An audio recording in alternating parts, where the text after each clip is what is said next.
우리 다 같이 자리에서 일어나셔서 묵도아침으로 주일 예배를 시작하도록 합니다.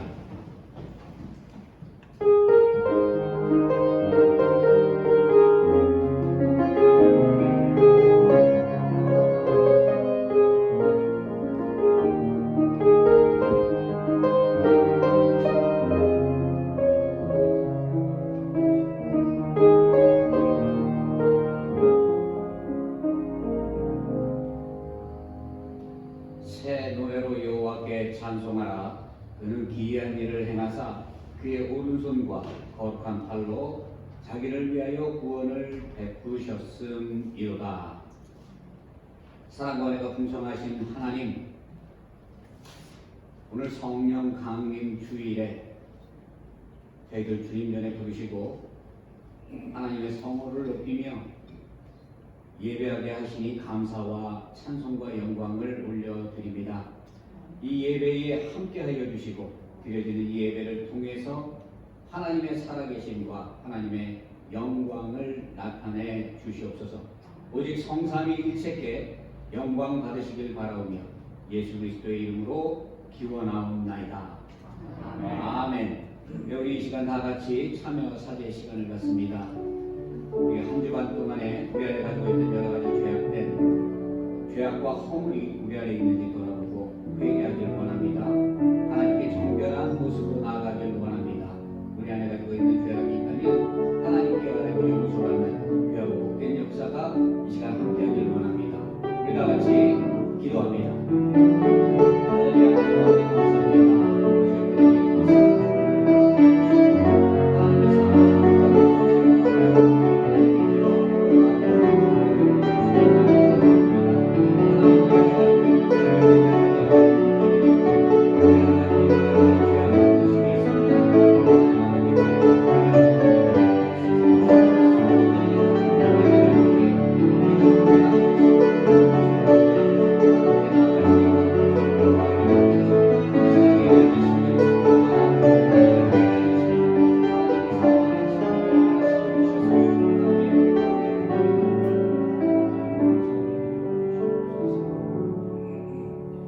긍휼이 많으신 하나님의 말씀입니다. 내 마음의 악을 씻어버리라. 그리하면 구원을 얻으리라. 우리 죄가 예수 그리스도의 이름으로 사해졌음을 믿으시기를 바랍니다. 우리 다 같이 사도신경으로 신앙 고백합니다. 전능하사 천지를 만드신 하나님 아버지를 내가 믿사오며 그 외아들 우리 예수 그리스도를 믿사오니 이는 성령으로 잉태하사 동정녀 마리아에게 나시고 본디오 빌라도에게 고난을 받으사 십자가에 못 박혀 죽으시고 장사한 지 사흘 만에 죽은 자 가운데서 다시 살아나시며 하늘에 오르사 전능하신 하나님 우편에 앉아 계시다가 저리로서 사한 자와 죽은 자를 심판하러 오시리라. 성령을 믿사오며 거룩한 공회와 성도가 소속한 것과 죄를 사하여 주시는 것과 몸이 다시 사는 것과 영원히 사는 것을 믿사옵나이다. 아멘. 네, 우리 성시교독 합니다. 성시교독 136번입니다. 그 후에 내가 내 영을 만민에게 부어주리니 너희 자녀들이 장래일을 말할 것이며 너희 늙은이는 꿈을 꾸며 너희 젊은이는 이상을 볼 것이며 그때 내가 또 내 영을 만들어 얻는 자를 부어줄 것이며 내가 이적을 하늘과 땅에 베풀리니 곧 피와 불과 연기 기둥이라. 여호와의 크고 어려운 하나님의 이름이라.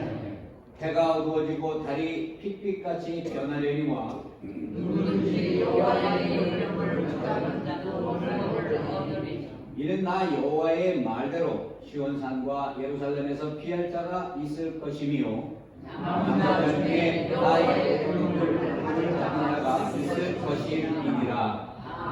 아멘. 여기 다 같이 자리에 앉으셔서 찬송가 191장입니다.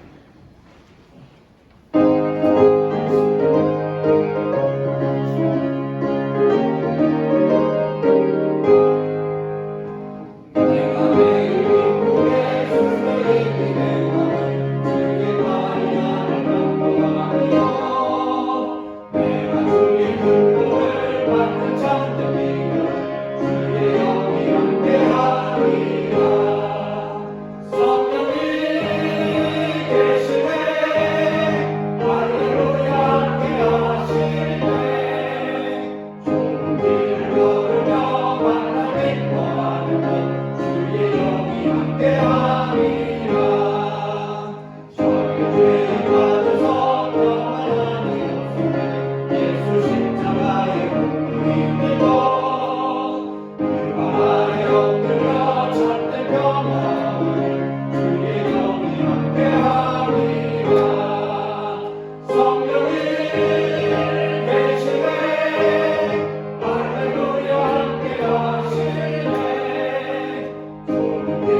네, 다 같이 기도드리겠습니다.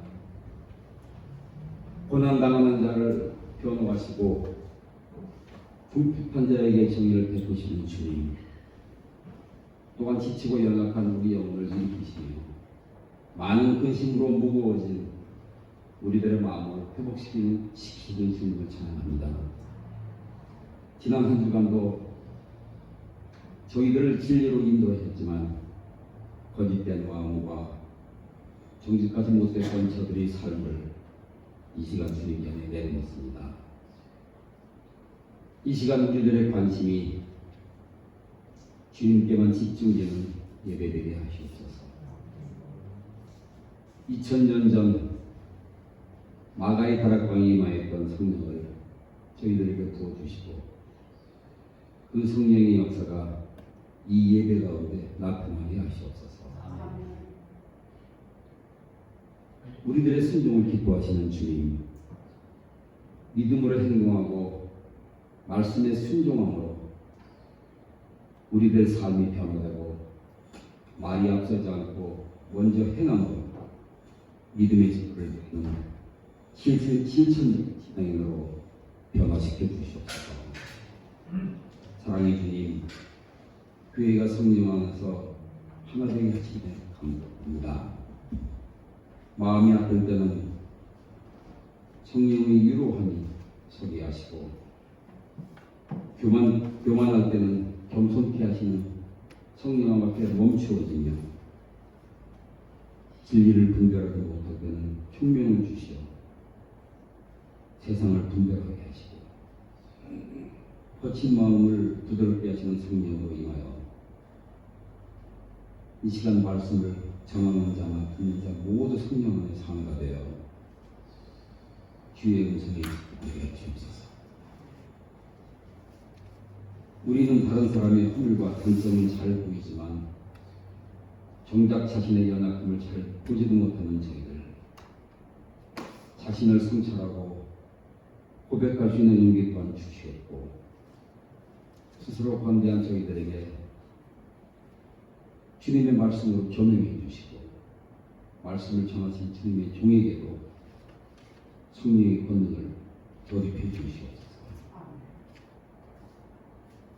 그동안 2년여 동안 힘들었던 팬데믹 상황을 지내는데 그러지 않고 묵묵히 십자가의 길을 걸어온 저희들에 때로는 갈등과 오해가 생길 때는 서로에게 이야기를 귀 기울여주고 개성을 존중해주고 차별하거나 혐오하거나 배제하지 않고 사랑하고 존경하는 따뜻한 공동체 되게 하시옵소서. 어렵고 힘든 시간을 보냈던 우리 교우님들, 주님의 몸된 일을 위하여 애떨며 수고와 충성을 다하신 우리 성도님들의 헌신을 기억하여 주시고 그들의 희생을 통하여 교회가 성령으로 충만해져서 믿음의 열매가 알알이 맺혀지는 기쁨의 역사가 있게 하시옵소서. 이 시간 단위에서 말씀을 전하신 이창선 목사님, 성령의 능력으로 채워주시고 말씀 속에 성령의 역사가 나타나는 이 시간 되게 하시옵소서. 호산나 성도의 찬양을 통하여 주님 홀로 영광 받으시오며 저희들의 삶이 늘 찬양으로 감사하게 하시옵소서.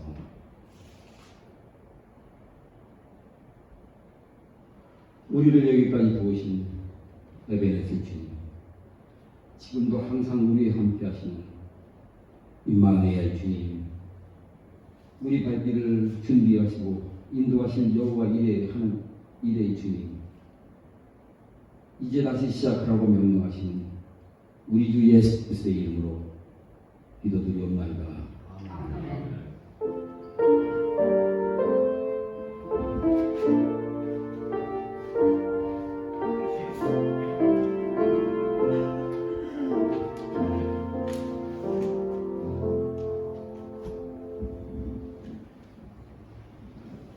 네, 오늘 예배를 위해서 하나님께서 우리에게 주실 말씀은 사도행전 2장 43절에서 47절까지의 말씀입니다. 신약성경 190면에 있습니다.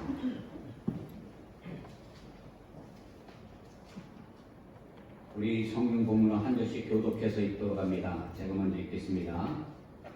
사람마다 두려워하는데 사도들로 말미암아 기사와 표적이 많이 나타나니 믿는 사람이 가운데 있어 모든 물건을 다 물게 공유하고 또 재산과 소유를 팔아 각 사람의 필요를 따라 나눠주며 날마다 마음을 성도들에게 보이게 주고 집에서 떡을 내며 기쁨과 선순한 마음으로 음식을 먹고 합독합니다. 하나님을 찬미하며 또 온 백성에게 칭송을 받으니 주께서 구원받는 사람을 날마다 더하게 하시니라. 아멘. 예, 이 시간 호산나 성가대 찬양입니다.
예, 감사합니다. 오늘 이 찬양 우리 부산 성가대에서 찬양을 하는데 정말 뜻깊은 그런 찬양인 것 같아요. 우리 신앙생활을 하는 모든 사람에게 있어서 제일 중요한 게 뭐죠? 마음에 감사가 있어야 한다는 것입니다. 오늘 찬양회처럼 우리 삶에 여러 가지 시험이 있고 어려움이 있고 고난과 고통이 있을 때 우리를 위로하고 우리와 함께하는 분이 있어요. 그분이 누구예요? 성령님이에요. 성령님이 우리와 함께 하실 때 우리의 고난이 기쁨이 되고 우리의 고통이 오히려 우리에게 도전이 되고 감사가 되는 것입니다. 저와 여러분 삶의 여러 가지 문제를 만날 때 내 힘으로 내 생각으로 그 문제를 바라보고 해결하려고 하는 것이 아니라 모든 것을 내려놓고 하나님께 맡기면 그 성령님께서 오늘 찬양의 말씀처럼 우리의 삶을 인도하시고 우리의 삶을 지켜주시고 우리의 삶을 보호해 주실 것입니다. 이런 축복과 은혜를 누리는 저와 여러분이 되기를 주의 이름으로 축원드립니다. 여러분 지금 우리가 이렇게 주님 전에 나와서 예배를 드리는데 세상 사람들과 믿는 사람들의 차이점이 있죠. 어떤 차이점들이 있습니까? 여러분 세상에 충만한 사람들은 하나님의 나라를 바라볼 수 있는 그런 영의 눈이 없어요. 그죠? 그렇기 때문에 세상의 일을 생각하는 거예요. 세상을 바라보고 세상에 충만한 삶을 살아갑니다. 하지만 우리 믿는 사람들은 무엇이에요? 하나님의 나라를 바라보고 하나님의 살아계심을 보고 육신에 속한 육의 것을 쫓는 것이 아니라 영적인 것을 보고 쫓아가는 사람들이에요. 이것을 기준할 수 있는 우리 마음에 우리가 믿는 사람들만이 가지고 있는 것이 무엇입니까? 바로 성령이에요. 성령이 우리 안에 거하실 때 우리가 하나님을 바라볼 수 있는 것이고 성령이 우리 안에 있을 때 우리가 예수 그리스도를 하나님의 아들로 고백할 수 있는 것이고 성령이 우리 안에 있을 때 삶의 고난과 고통과 여러 가지 문제가 있다 할지라도 우리는 그 하나님을 그 문제를 해결해 주실 그 하나님을 바라볼 수 있는 것입니다. 여러분 믿지 않는 사람들은요 삶에 문제가 생기고 어려움이 생기면 좌절하고 낭망하죠. 술로 문제를 해결하려고 하고 어때요? 여러 가지 자신의 노력으로 해결되지 않으면 오히려 마약이라든가 이렇게 세상적인 것으로 그 문제를 풀어가려고 하는 그러한 모습들이 나타납니다. 하지만 믿는 사람들은 다른 게 뭐예요? 삶의 어려움과 고난과 고통이 있을 때 기도한다는 거죠. 성령이 내 안에 있으면 그 하나님 예수 그리스도를 우리가 믿기 때문에 그 예수 그리스도에게 기도하고 모든 그 삶의 문제들을 우리가 맡기고 나아갈 수 있는 것입니다. 성령이 우리 안에 함께 하기 때문에 그런 거죠. 요한복음 14장 17절에 보면 그는 진리의 영이라 세상은 능히 그를 받지 못하나니 이는 그를 보지도 못하고 알지도 못함이라. 그러나 너희는 그를 아나니 그는 너희와 함께 거하시며 또 너희 속에 계시겠음이니라. 예수 그리스도의 영이 우리 안에 함께 있을 때 우리는 예수 그리스도와 동행할 수 있고 그 하나님의 뜻을 분별하고 하나님의 뜻대로 우리가 살아갈 수 있는 그 축복을 우리가 누릴 수 있는 거예요. 바울이 사도행전 19장에 보면 에베소에 있는 그 제자들에게 이렇게 물어요. 너희가 믿을 때 성령을 받았느냐고 이렇게 믿습니다. 이 얘기는 무엇이에요? 우리가 믿는다고 자신의 그 믿음을 주장하는 사람들이 많이 있는데 그 안에 성령 체험을 하고 성령 하나님의 영이 내 안에 있는가 아니면 그렇지 못한가 하는 것이 굉장히 중요하다는 것을 얘기해 주는 것이죠. 그때 그들이 뭐라고 대답을 하는가 하면 아니라 우리는 성령이 있음도 듣지도 못하였노라 라고 얘기합니다. 제가 그 신학교에 가면요 공부할 때 많은 사람들이 자기의 어떤 분들은 이렇게 자기의 의가 앞서서 그 신학교를 자기 생각대로 찾아와요. 그리고 그곳에서 이제 열심히 공부를 합니다. 그런데 우리가 이 성경이 지식으로 깨달을 수 없듯이 신학 공부도 세상 지식으로 할 수 있는 게 아니죠. 여러분 성령론을 교리로 배우고 지식으로 배워서 성령론을 깨달을 수 있는 게 아니죠. 아무리 문자적으로 해석해놓고 이해할 수 있도록 그렇게 책을 만들어 놨지만 성령을 체험하지 못한 사람은요, 그 성령의 뭔지를 모르는 거예요. 그렇기 때문에 바울이 에베소 사람들에게 너희가 믿을 때 성령을 받았느냐? 라고 이렇게 물어보니까 이 사람들이 예수를 믿는다고 추정하고 따르는데 성령이 뭔지를 모르는 거예요. 얼마나 불쌍한 일입니까? 우리가 예수를 나의 주로 고백하고 우리가 믿음 생활을 하는데 가장 기본이 되고 기초가 되어야 하는 것이 성령이에요. 하나님의 영이 내 안에 계신가? 내 안에 하나님의 영이 계시면 그 충만함을 통해서, 그 충만한 은혜를 통해서 항상 마음속에 감사가 나타나고 그 하나님께 모든 것을 맡길 수 있는 그러한 담대함이 나타나는 것입니다. 고린도전서 2장 12절에 우리가 세상의 영을 받지 아니하고 오직 하나님으로부터 온 영을 받았으니 이는 우리로 하여금 하나님께서 우리에게 은혜로 주신 것들을 알게 하려 함이라 라고 말씀합니다.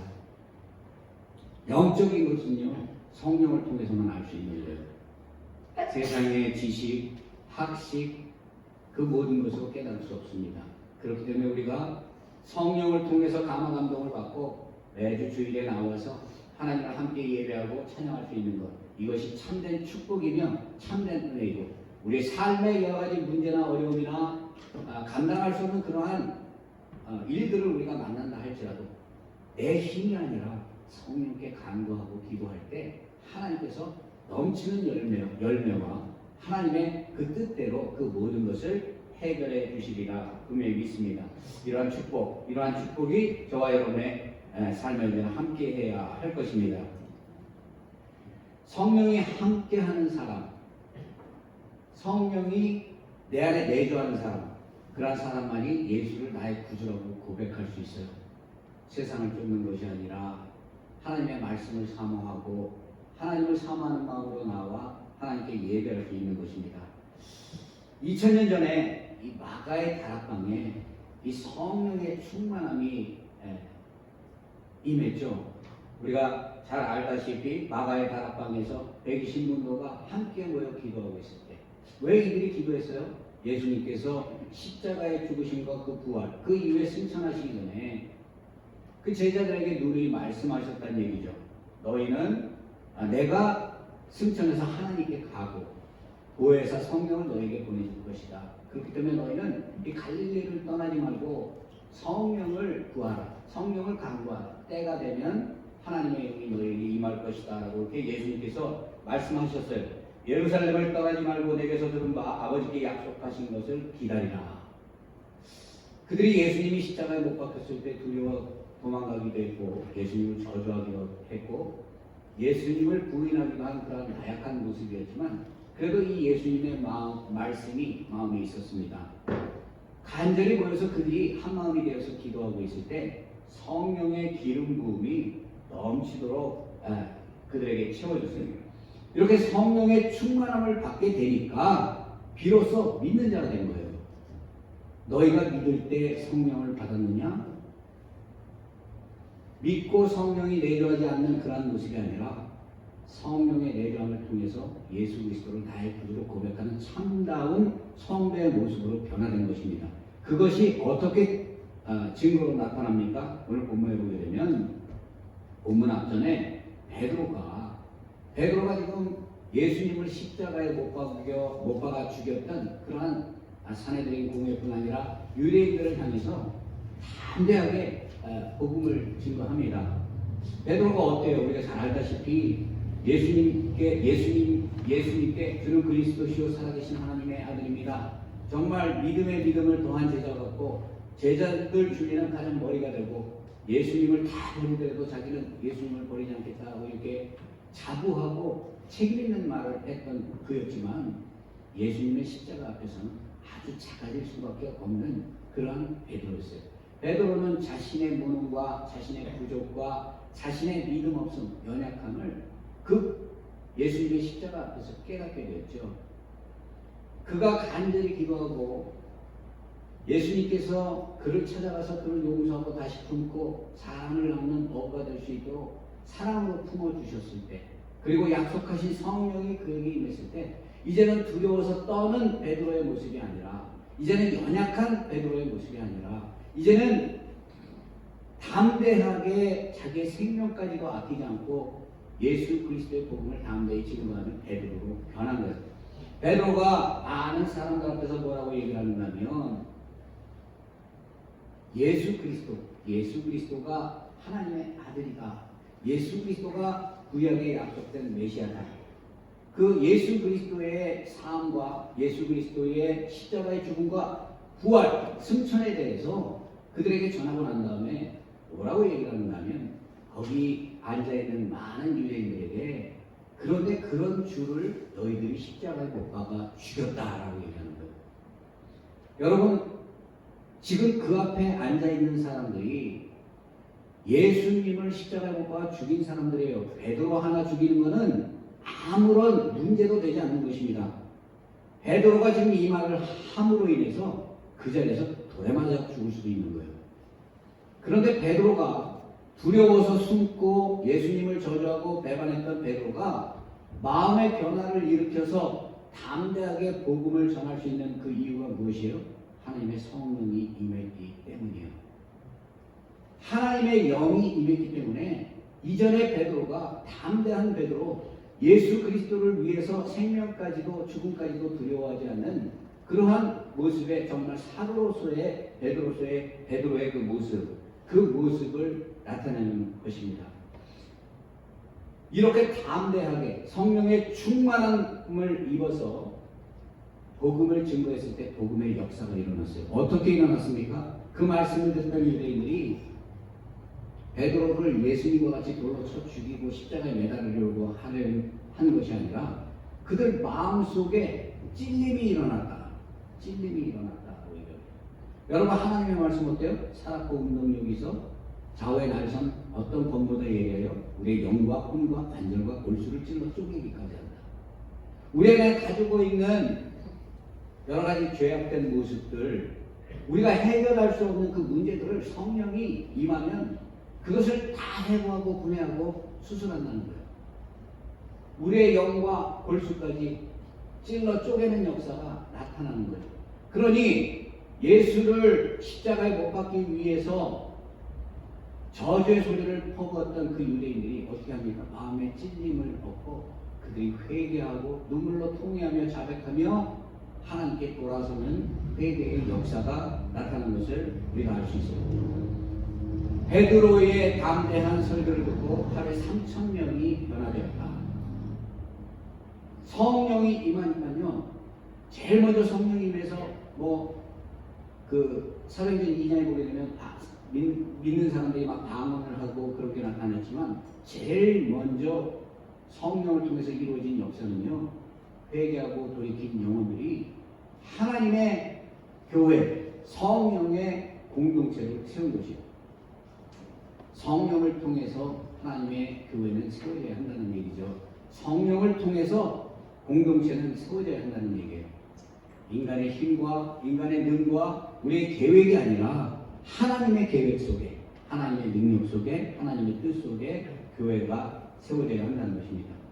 오늘 이 본문은요, 이렇게 마음의 찔림을 받고 내가 죄인인지 모르고 내 뜻대로 내 의를 가지고 살아가다가 성령의 임함을 통해서 나의 부족함을 알고 나의 연약함을 알고 예수를 구주로 고백하고 예수를 믿은 그러한 초대 교회, 이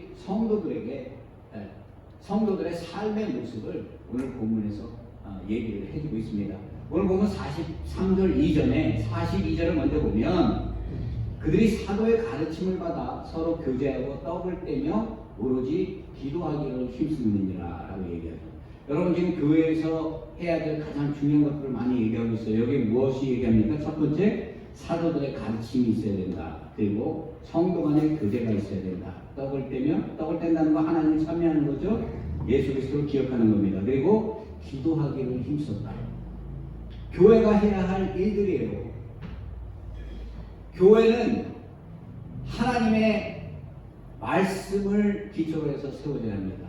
하나님의 말씀이 기둥이 되어야 되는 거예요. 교회가 아무리 많은 사람이 모이고 아무리 세상적으로 유명하고 유능한 사람이 모이면 모인다 할지라도 하나님의 말씀이 그 안에서 없으면요, 그것은 더 이상 교회가 아니에요. 그거는 사귐의 공동체에 지나지 않는 것입니다. 그렇기 때문에 성령 충만함을 받아서 회개하고 돌이킨 그 사람들이 제일 먼저 한 게 무엇이요? 사도들의 가르침을 받았다. 무슨 가르침을 받았겠어요? 사도들이 뭐에 대해서 얘기를 했겠습니까? 예수 그리스도에 대해서 얘기한 거예요. 구약 성경에 약속된 메시아, 그 메시아 나를 구원하고 우리 모두를 영원한 삶으로 구원할 그 메시아가 바로 예수 그리스도다라는 것을 배우는 거예요. 예수님의 살아계실 때의 공생의 모습, 그리고 예수님의 많은 이적과 기적들, 그리고 병 고침과 여러 가지 사람들에게 나타난 은사들, 성령 충만함을 받았을 때 치유하고 회복되는 역사들, 이 모든 것들을 그들이 나누고 가르침을 받고 배우고 깨달았다는 얘기죠. 하나님의 말씀을 통해서, 우리가 이 성경 말씀을 통해서 하나님을 알아가야 한다는 거예요. 성령이 충만한, 우리가 성령 체험을 하잖아요. 보통 사람들은 성령 체험을 하고 나면은 내가 이제 어떤 은사를 받았단 말이에요. 치유의 은사가 있어, 방언의 은사가 있어. 우리가 고린도 교회에 나온 많은 은사들이 있는데 그 은사가 전부인 것처럼 자랑하고 다니는 사람들이 있단 말이죠. 어느 교회 가니까 암 환자가 나왔다. 그게 나랑 무슨 상관이 있습니까? 진정한 신앙인이라면 암이 치료된 것을 자랑하는 것이 아니라 암이 걸렸지만 담대하게 그 죽음을 예수 그리스도 안에서 맞이할 수 있는 것, 그것이 바로 믿음이에요. 거기에 치유가 있고 회복이 있고 이적이 있는 거지. 아니, 우리가 믿고 신앙생활 하는 것이 세상에서 이룰 수 없는 그런 어떤 눈에 보이는 우리 육신적인 그러한 만족을 위해서 우리가 신앙생활을 한다는 것은 상당히 잘못된 거죠. 이 기복신앙이죠. 하늘의 복을 사모할 줄 알아야 한다는 것입니다. 그들이 사도들의 가르침을 받은 것은요, 눈에 나타나는 이적과 기적 그것보다 하나님의 말씀이 소중하고 중요하기 때문에 말씀을 들음으로 하나님의 백성의 모습으로 세워지고 그 말씀을 통해서 내 안에 성령이 함께 하심을 우리가 깨닫고 확인할 수 있는 것이죠. 그렇기 때문에 말씀을 배워야 하는 것입니다. 그런데 여러분, 요즘 우리가 사는 시대가 어떤 시대입니까? 설교의 홍수 속에서 우리가 살고 있어요. 얼마나 많은 목회자들이 있고 얼마나 많은 교회가 있습니까? 그 중에는요, 이단도 있고 문선명을 추종하는 사람들, 우리가 잘 알다시피 잘못된 구원론을 주장하는 그런 이단들, 여러 가지 이단들이 다 인터넷에 하나님의 말씀이라는 명목으로 말씀들을 올려요.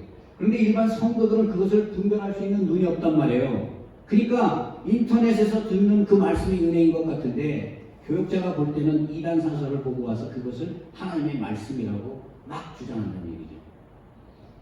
말씀을 말씀으로 배우지 못하고 사람들의 귀를 즐겁게 하는 그 말씀이 마치 생명을 주는 것처럼 생각하면요, 그것은 오히려 몸된 교회를 죽이는 그러한 결과가 나타나는 거예요. 그로 인해서 교회에 분열이 생기고 문제가 생기고 여러 가지 감당할 수 없는 그러한 어려움을 겪게 되는 것입니다. 하나님의 말씀, 이 말씀 위에 교회는 세워져야 하는 것이에요. 그리고 난 다음에 뭐라고 얘기합니까? 교제하는 데 애썼다라고 얘기해요. 교제라는 게 뭐예요? 코이노니아라고 얘기하죠. 이 교제는 나누는 거예요. 내가 움켜잡고 살던 이전의 내 삶이 나누는 삶으로 변화되는 거예요. 물질의 나눔도 중요합니다. 우리가 교회 생활을 하다 보면, 신앙 생활을 하다 보면 교회에는 우리가 현실을 우리가 무시할 수 없으니까 물질이 너무나 소중해요. 교회에 재정적으로 어려움이 있으면 얼마나 교회가 어렵고 교회들도 많이 힘들죠. 사실 저는 우리 그 팔레스타인교회에 제가 처음에 와서 여태까지 이렇게 지내면서 참 마음속으로 감사한 거는 우리 교회들 같은 경우는 항상 그래도 풍족해요. 그 풍족하다는 게 뭔가하면 나눠줄 줄 알다는 얘기죠. 예, 나눠주고 싶어도 나눠줄 게 없는 사람들은 참 마음만 있지만 그 마음대로 행하지 못함으로 인해서 마음에 안타까움이 있죠. 그런데 우리 그 교인들 같은 경우에는 교회 행사가 있고 우리가 여러 가지 모이기 어려울 때도 있었고 또 외부 행사도 있었고 그럴 때는요, 한 마음이 돼서 서로 나누고 서로 하려고 하고 서로 이 주의 일을 감당하려고 하는 그런 모습들을 제가 볼 때 너무나 이 마음속으로 감사함을 느꼈어요. 그런데 이 교제가 이러한 물질적인 풍요로움을 나누는 이러한 교제에서 끝나는 것이 아니라 우리가 가지고 있는 달란트라든가 우리가 서로 사랑하는 것도 나누는 거예요. 서로 용서하는 것도 나누는 거예요. 내가 가지고 있는 달란트를 가지고 다른 사람을 섬기는 것도 나누는 거예요. 부족한 사람을 위해서 기도하고 모자란 사람을 용서하고 우리가 서로 품고 예수 그리스도의 마음으로 하나가 돼서 나아갈 때 그것에 참된 하나님의 역사가 세워진다라고 얘기할 수 있습니다. 이와 같이 우리가 교제도 너무나 중요한 거죠. 그 다음에 떡을 떼며 오로지 기도하기에 힘썼다. 이것은 교회가 가장 빠뜨릴 수 없는 것들이죠. 떡을 뗀다는 건 예수 그리스도와 합해진다는 것이에요. 우리가 마음속에 항상 예수 그리스도를 마음에 두고 예수 그리스도의 이름으로 우리가 기도하고 간구하는 삶을 살아가는 것. 이것이 교회의 모습이 되어야 한다. 이렇게 신앙생활을 성령 충만함을 통해서 하니까 43절에 어떤 일이 일어나는가 하면 사람마다 두려워하는데 사도들로 말미암아 기사와 표적이 많이 나타났다. 그들이 두려워한 이유가 무엇이에요? 왜 마음의 두려움을 느꼈습니까? 믿지 않는 사람들이 하루에 막 3,000명씩 돌아옵니다. 그들이 보니까 어때요? 이 역사가 사람이 하는 역사가 아닌 거예요. 하나님이 하시는 것을 믿지 않는 자들 눈에도 보이는 것입니다. 우리 성도들이 올바른 신앙생활을 해야 될 그 가장 중요한 이유가 바로 여기에 있죠. 우리가 믿음이 있다고 하면서 다른 사람들을 실족하게 우리가 생활하고 말씀과 상관없는 삶을 살아간다면 사람들이 하나님을 두려워하고 경외 안 해요. 우리가 하나님의 말씀을 마음으로 받고 그 말씀대로 순종해서 우리가 정말 진실로 마음에서 우러나오는 그 자발적인 마음을 가지고 우리가 하나님을 섬길 때 믿지 않는 영혼들이 변화되는 역사가 일어난다는 것이죠. 그렇기 때문에 그들 마음에 두려움이 있고 하나님을 경외하는 마음이 생긴다는 거예요. 그리고 또 어떠한 일이 일어났다고 얘기합니까? 기사와 표적이 많이 나타났다. 바로 3장에는 어떤 일이 일어납니까? 베드로가 그렇게 담대하게 성령 충만함을 입고 난 다음에 복음을 증거하고 난 다음에 성전 미문에 날 때부터 안전뱅이 걷지 못하던 그 사람을 일으켜 세우는 그러한 표적과 기적을 나타내잖아요. 그런데 이 기적이 무엇을 통해서 주어져요? 예수 그리스도의 이름으로. 예수 그리스도의 이름으로. 예수 그리스도의 이름에 능력이 있다는 얘기입니다. 예수 그리스도를 붙들고 우리가 간구하고 믿고 나아갈 때 하나님의 능력이 함께하고 하나님께서 우리에게 정말 놀라운 이적과 기적을 체험하며 하나님을 찬양할 수 있는 그런 삶의 모습으로 우리를 변화시켜 주실 것입니다.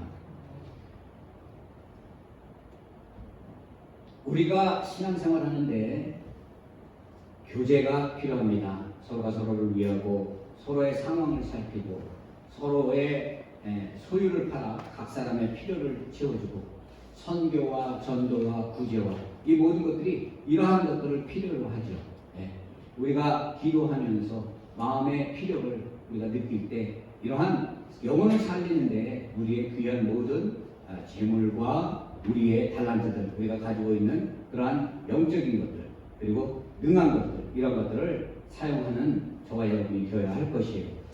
그리고 46절에 보면 날마다 마음을 같이하여 성전에 모이기를 힘쓰고 집에서 떡을 떼며 기쁨과 순전한 마음으로 음식을 먹었다라고 이렇게 얘기합니다. 앞에 보면 날마다 마음을 같이하여 성전에 모이기를 힘썼다. 저는 이 말씀을 묵상하면서 언제가 기억이 나는가 하면 우리 그 코로나가 한참 심할 때 다른 교회들은 다 모이지 못했잖아요. 다 교회들 뭐 동영상으로 한다, 뭐 동영상도 안 하는 교회도 많았고요. 성도들이 모이려고 감히 생각을 안 했어요. 그런데 우리가 저쪽 그 교회에 있을 때는 그 잔디가 얼마나 좋았습니까?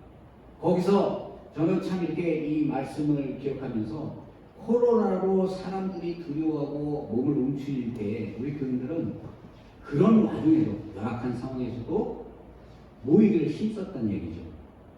여러분 우리가 그때 모여서 예배드린 게 우리의 하나님의 뜻이고 하나님께서 그렇게 하신 것이지만 여러분 오늘 여기 본문에 보면요 뭐라고 얘기를 하냐면 모이기에 성전에서 마음을 같이 하고 성전에 모이기를 힘쓰라고 되어 있어요. 성전에 모이기를 힘쓴다는 것은 내 의지도 포함되는 거예요. 하나님이 아무리 영적으로 부어줘도 내가 같이 예배드리고 내가 함께 모이고자 하는 마음이 없다면 모일 수 없는 것입니다. 그런데 우리가 그때 그렇게 비가 오고 눈이 오고 모이기가 힘들 때에도 서로 한마음 한뜻이 돼서 모이고 또 날씨로 인해서 예배를 드리지 못할 때는 드라이브인 예배로 예배를 드리면서 말씀을 사모하고 같이 모여서 얼굴을 보고 교제하고 했을 때 그때가 생각나는 거예요. 정말 감사하다는 얘기죠. 여러분 우리가 모여야 하는 이유가 무엇이에요? 그건 하나님의 말씀이기 때문이에요. 120문도가 모여서 한마음이 되어서 기도할 때 성령이 임했지 따로따로 흩어져 있을 때 성령이 절대 임하지 않았습니다. 마음이 하나가 되어서 모여서 하나님께 간구하고 기도하고 모일 때 그곳에 하나님의 역사가 나타나는 것입니다. 이와 같이 우리가 한마음이 되어서 모이는 데 힘쓰고 하나님의 말씀을 온전히 배우고 기도하고 떡나눔을 통해서 예수 그리스도의 참된 제자 성령의 충만함을 받은 그러한 참된 그리스도인의 모습으로 우리가 세워질 때 이 몸된 지체, 이 몸된 교회가 예수 그리스도의 교회가 온전히 세워져서 세상의 빛과 소금의 역할을 감당하는데 부족함이 없는 교회로 하나님께서 사용하실 것을 분명히 믿습니다. 우리가 이와 같이 살아갈 때 마지막 절 한번 볼까요? 47절에 하나님을 찬미하며 또 온 백성에게 칭송을 받으니 주께서 구원받는 사람을 날마다 더하게 하시니라. 우리가 이러한 성령의 충만함, 성령의 인도하심에 따라 우리가 살아갈 때 하나님의 역사가 일어난다는 거예요. 어떤 역사? 구원받는 역사. 믿지 않는 사람들이, 믿지 않는 영혼들이 예수를 생각하게 되고 믿지 않는 영혼들이 구원을 생각하게 되고 여러분 인생을 사는데 살다 죽는 걸로 끝난다고 믿고 사는 사람들 한번 보세요. 그 사람들이 아무리 많은 부를 가지고 있고 권력을 가지고 있고 세상에 그 무엇을 가지고 있다 한들 무엇이 그렇게 대단하고 그 인생이 삶의 죽음으로 끝나는 거예요. 그냥 누리다가 끝나는 거예요. 하지만 우리가 보고 가는 것은 무엇입니까? 그 이후의 세상이고 하나님께서 약속하신 세상, 그 구원, 영원한 생명.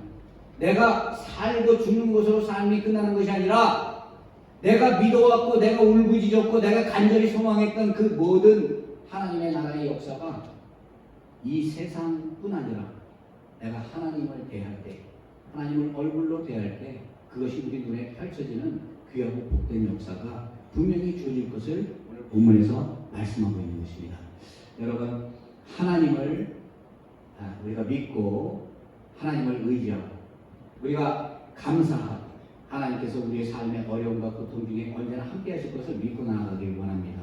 우리가 믿고 나아가는 이 믿음도 성령의 인도하심 속에서 이 믿음, 담대한 믿음을 가질 수 있는 것이고 이 믿음을 통해서 하나님의 영광을 드러내는 데 부족함이 없는 저와 여러분이 되시기를 주의 이름으로 축원합니다. 기도하겠습니다. 할렐루야. 하나님 감사합니다. 오늘 성령 강림 주의를 맞이해서 정말 성령이 우리 안에 거하실 때 우리 안에 일어나는 역사적인 폭발적인 그 능력을 우리가 입술로 고백합니다. 하나님 언제나 함께 해주시고 우리의 믿음이 더욱더 굳세게 하시고 초대교회의 성령의 충만함을 통하여 하나님께서 세우신 그 교회의 복과 은혜를 베풀어 주신 것과 같이 우리 사랑하는 펠리세이드 교회에 성령의 불이 떨어지고 성령의 능력이 함께해서 우리가 성령의 사람으로 변화되고 성령을 통해서 온 세상에 빛을 발하는 귀하고 복된 역사가 저와 우리 사랑하는 펠리세이드 교회에 언제나 함께할 수 있도록 복의 복을 더하여 주옵소서. 감사하오며 예수 그리스도의 이름으로 기도드리옵나이다. 아멘. 아멘.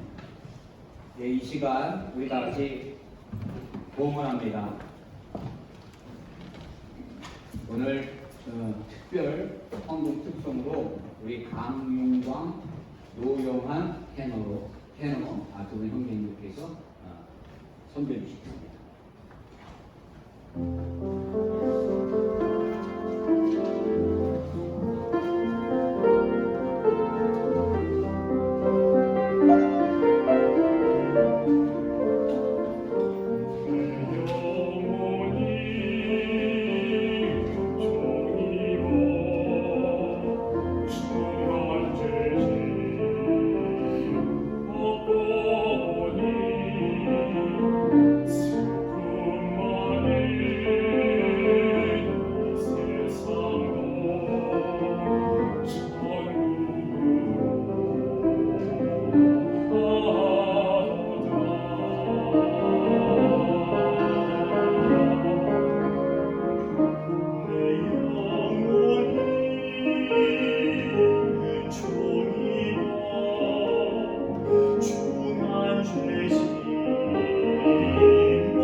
귀한 성령의 은혜 속에 우리가 삶을 살아갈 수 있도록 복 주시고 은혜 베풀어 주심에 감사할 때입니다.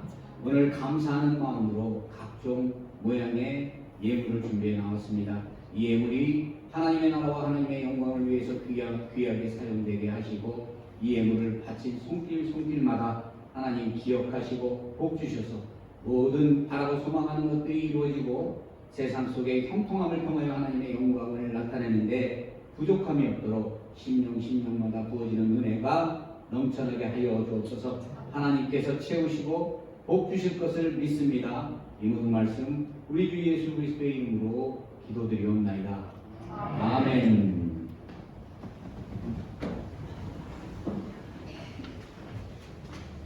예, 교회 소식 시간입니다. 오늘 그 테너 오늘 두 분 나와서 찬양해 주셨는데 우리 강윤광 그 형제님은 독일에서 7년 동안 이 공부했다가 잠깐 들리셨대요. 여러분 박수 한번 다시 한번 주세요. 우리 노영한 우리 형제님도 박수. 항상 그리고 우리 그 지난주에 오셨는데 우리 김종철 집사님 오늘 예배에 또 함께 해주셨습니다. 우리 환영의 박수 한번 부탁드립니다. 예, 우리는 주 안에서 하나입니다. 성령 안에서 하나입니다. 우리 다 같이 일어나셔서 우리 같이 인사 한번 해주세요. 만나게 돼서 반갑습니다. 기대하게 돼서 반갑습니다.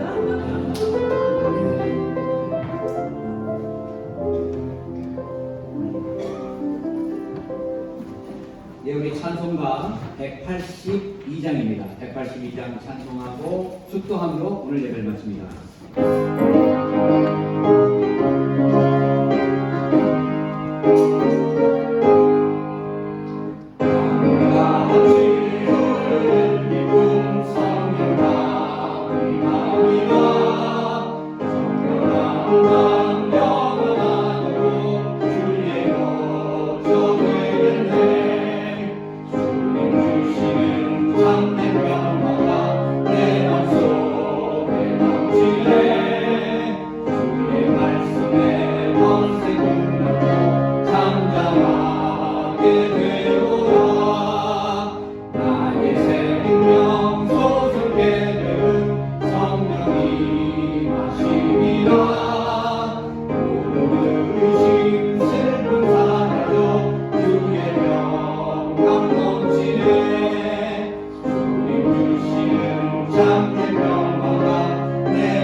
이제는 우리 주 예수 그리스도의 은혜와 하나님 아버지의 그 크고 놀라우신 사랑하심과 성령님의 역사 교통 충만 인도하심이 오직 성령 충만함을 힘입어 예수 그리스도를 나의 구주로 고백하고 담대히 복음 전하기를 다짐하고 결단하는 우리 사랑하는 벨사이드 교회 성도들 위에와 주님의 몸된 교회 위에 이제부터 영원토록 함께 계실지어다. 아멘.